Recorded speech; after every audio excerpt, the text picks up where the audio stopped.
又一天，而家就去緊對面嗰一座個泳池嗰度影相，同埋游一陣水。但係應該都真係唔能夠游得耐。我唔記得 book 咗溫泉同按摩係1點鐘開始定2點鐘開始，但係我揾唔翻個 confirmation email。好開心啊！落水啊！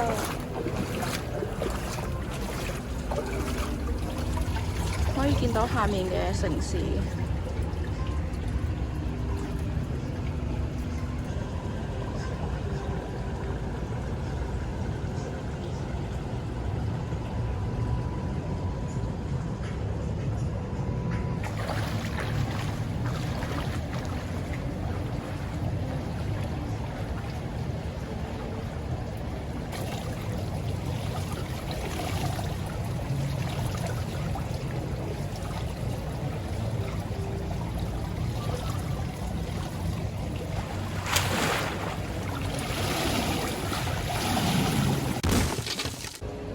超級正，而家 set 個位，時間雖短，但係都希望可以坐翻5分鐘。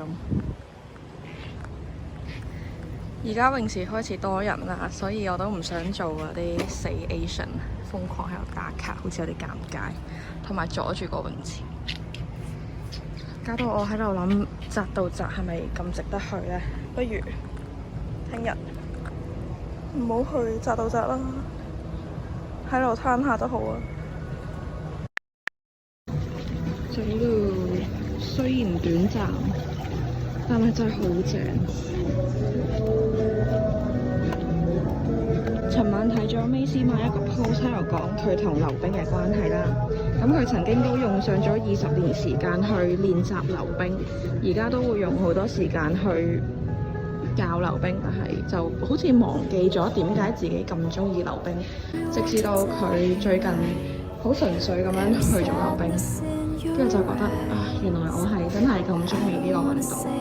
我覺得同自己都有少相似啦，因為都話晒用咗好多年時間去操水啊，但係入咗大學之後，雖然都叫做有入到一個泳隊仔，但係都冇真係再用啲咩時間去游水。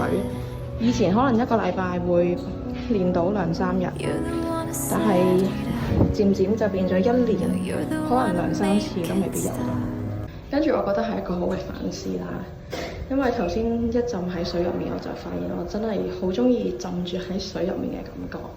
我未必係中意或者下下都想操水好長咁樣，但係我喺操水期間建立到嘅友誼係真係 keep 到而家咯。即係咁多年之後，其實真係講緊10年之後，我哋啲同學仔一約出嚟呢，係大家再忙都好，都真係會出現到咯。跟住每一次出現嘅時候，都係唔會有任何嘅冷場啦。大家都可以好放心咁樣將自己嘅近況啊，或者唔同面對緊嘅嘢去同大家分享同埋分擔。即係呢一種 bonding 係一種好難得嘅 bonding。又出門口咯，頭先就好趕咁游完水、沖完身啦，跟住而家就會過去浸溫泉同埋按摩嘅。時間關係，求其喺街邊食下，一個店員俾咗一杯冰我，跟住見到人哋嘅食法就係將呢壺應該係茶嘅嘢加落去啦，咁就一於試下啦。話晒都尾二一日，萬一真係唔舒服，咁都好快返香港嘅 ，OK 嘅。而家就行去睇下到底我個 booking 係有定冇。已經嚟到呢一個 Yunomori Onsen 嘅門口啦。咁佢嗰個裝修呢，都好似真係好日式嘅，同上網見嘅一樣。暫時喺出面行咗幾步啦，就見到呢一個區域咧都有好多唔同嘅按摩店，都係普遍啲比較大間嘅鋪頭啦，同埋可能呢度都係一個比較新開發嘅地區。喺鋪頭門口嘅街道上面會有一啲小販嘅攤檔啦，見到嗰啲 local 嘅職員都會喺嗰度食嘢嘅，咁就相信嗰個物價啦，同埋成個食物質素都係一啲比較average 啲泰國一般會食到嘅嘢。對於我自己嚟講，尤其是獨遊啦，與其去一啲靚嘅餐廳去食嘢，可能我反而會覺得我會想地道些少，食 Hoka 嘅食物，或者可能食街頭小食多過入去餐廳嗰度。咁呢啲都係個人嘅選擇嚟嘅啫。記得同事有講過話 Eatigo 有時會有啲優惠啦，好抵啦，可能只係半價。咁可能佢一家大細或者佢自己純粹中意，佢就會去咯。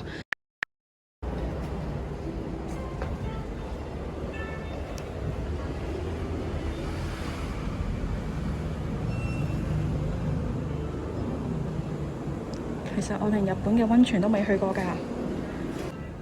入到嚟就要換咗鞋先啦。我見係同職員講嘅之前都要換咗鞋先。到底我個 booking 係有定冇嘅咧？陣間就知。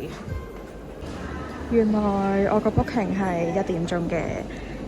唉，但係因為我又收唔到個 confirmation email 啦，跟住我就同佢講話哎呀，原來 book 咗1點啊！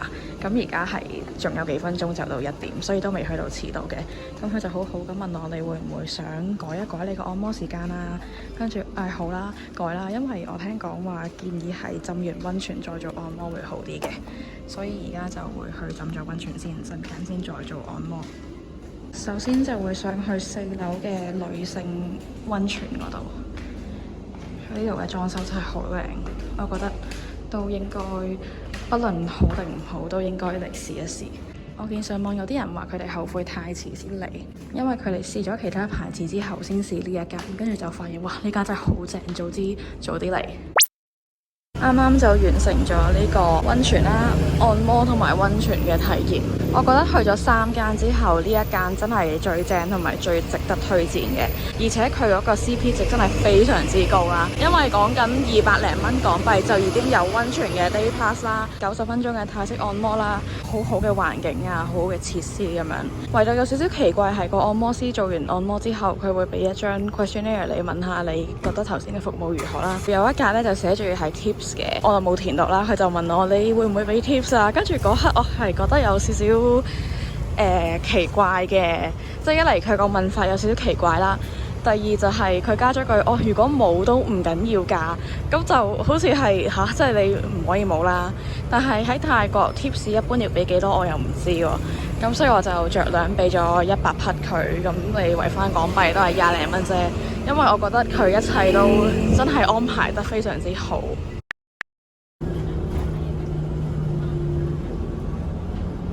轉個頭已經搭咗巴士去到 ICONCM 附近啦。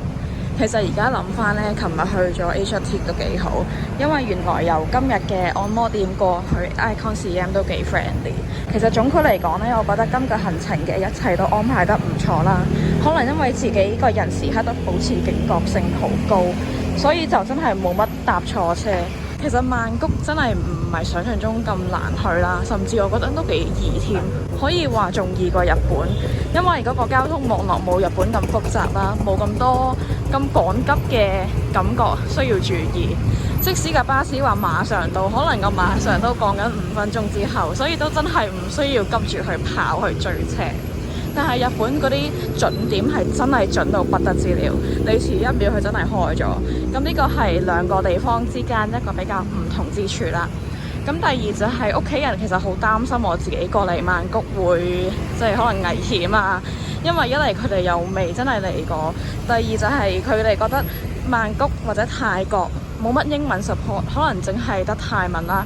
咁可能 touch wood 你真係犯咗啲咩規你自己都唔知啊，可能俾人拉咗啊，跟住佢哋又覺得個治安唔係咁好啦，所以我相信佢哋喺心入面係都幾反對我過嚟，但係始終咁大個人唔通綁住我手腳咩？咁我嚟完曼谷之後，我覺得可以之後去下其他地方嘅，例如布吉啦，我都會想去嗰啲沙灘。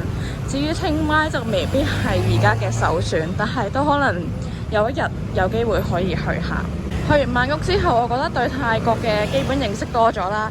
其實泰國都係一個好 friendly 嘅地方，尤其是對遊客嚟講，或者對一啲西方嘅遊客嚟講，可能佢哋嚟亞洲嘅首選未必係香港，可能會係去泰國啦，或者中國內地去睇唔同嘅古蹟啊，或者睇啲好 cultural 嘅嘢。所以其實好多時西方人佢哋去亞洲旅遊呢，同我哋香港人去亞洲旅遊嗰一個出發點同埋會做嘅嘢都好唔同。有時可能真係要喺啲 exchange student 身上去學到呢啲嘢啦，或者有時去到唔同嘅地方旅行，跟住喺 hostel 或者喺唔知邊度會遇到一啲西人，咁佢哋就可能會有啲分享喺度，咁就可以大家有一個 cultural exchange。嚟到 Icon CM 嘅門口，我係諗住就咁衝過去嘅。呢個就係嗰個室內嘅夜市，有啲串燒啦，60匹一串，好似都唔係特別貴。即係如果落雨嘅話，過嚟呢一個 market 就可能會舒服啲啦，唔使揼雨。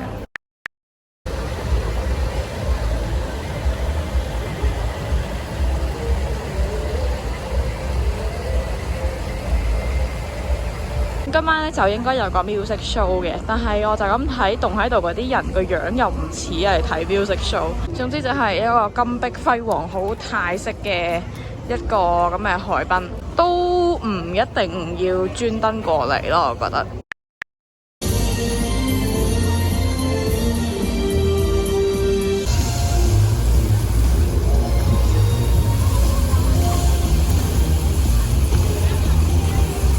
好啦，我諗啲人企喺度係想睇呢個 water show，可能因為香港都有啦，所以我就覺得一般咯。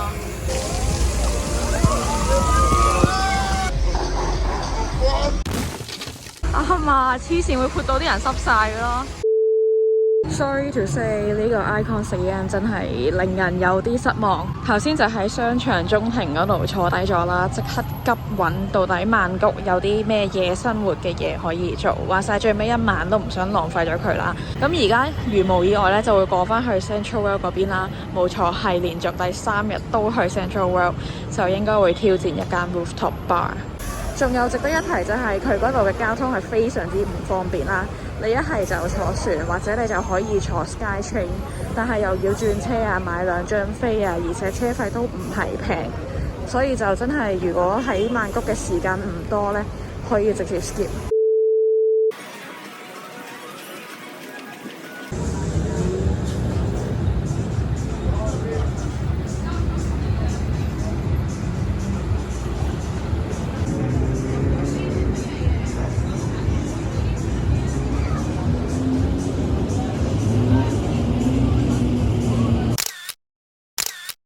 最後一晚啦，同喺東京一樣，好想慢慢行返去酒店，唔睇地圖就咁憑住自己嘅記憶去行，順便諗下呢一個旅程發生過啲乜嘢事啦。而家係好狠超級大雨啦，但係咁樣行返去又好似幾有氣氛，因為條街希望會少啲人，咁唔好有啲奇怪人喺度問我得唔得篤篤，或者去唔去唔知邊個 floating market 嗰度玩。講翻今次嘅旅程啦，其實本身咧係因為要清假，咁就急住諗有啲咩地方可以去。加上最近睇 YouTube 有啲睇開嘅 YouTuber 都去咗泰國旅行啦，同埋自己又未去過，咁所以就覺得不如都可以試下嘅。後尾因為打風去唔成，咁就改咗期，所以都好感激有個風暴嚟過嘅，至少令到我個行程要延誤啦。跟住保險公司又好彩可以啱啱好賠得翻酒店錢俾我，咁所以我係冇蝕到嘅。可能呢一個就係人生啦，有好多嘢你需要自己去平衡、去安排，同埋甚至去取捨。今次嚟足5 day， 咁就時間非常之好用。朝早10點幾就已經到咗曼谷機場，出到係城市都12點都未夠，其實係比想象中早嘅。個進度我以為要耐好多。尤其是聽講話曼谷嘅塞車情況非常之嚴重，咁好彩我坐機鐵，所以就轉個身就已經出到去啦。今次行程挑戰咗好多新嘢嘅，我諗最大嘅挑戰其實係住酒店，因為我係未試過自己一個人住酒店。然後下一個旅程如無意外就應該係11月去福岡，可能會自駕遊，咁到時就再報到啦。今次嘅旅途都算係一個比較短嘅行程，因為相比起之前嗰幾年去日本啊、韓國啊，可能閒地都講緊7至9日不等。咁所以除咗要 plan 多好多嘢之外，亦都要用多好多時間去搭車啦。今次喺曼谷主要都係圍住喺市中心嗰幾個熱門嘅地方，所以交通時間唔會太長，同埋住嘅地方呢都只係得一間。另外就係唔需要洗衫啦，咁呢個係精神上係減輕咗好多壓力嘅，因為近啦，同埋嗰個成本比較低，所以就令我覺得其實去短途旅行都 OK。即係可能攞3至4日假行開下，去啲輕輕鬆鬆嘅地方，真係自在休息下、食晚飯，唔需要睇好多嘢，唔需要拍好多嘢，真係純粹去放鬆下自己，咁都好足夠。呢一個都係一個新嘅學習。